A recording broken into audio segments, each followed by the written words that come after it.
But beyond making one of the series' most antagonistic characters somewhat empathetic, Time Zero is a heartbreaking look at the ways trauma can echo across generations.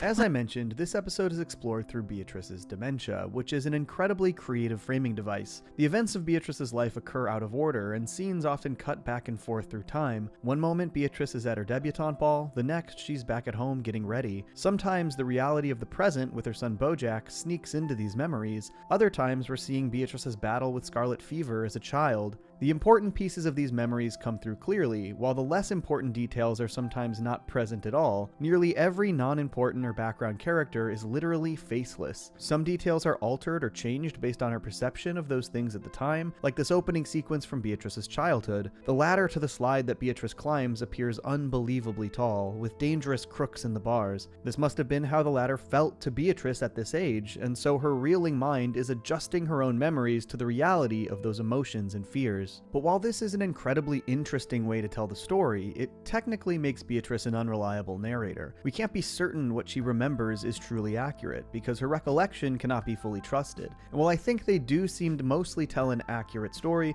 the important thing about these moments, even if they are altered or exaggerated in Beatrice's mind, is that this is how she herself feels about these moments. This is how they've affected her, and it's how they've shaped Beatrice as a person and her worldview. So while we can't be 100% confident that these events necessarily played out exactly this way or not, we can be sure that Beatrice remembers them this way, and that can tell us a lot about Beatrice herself.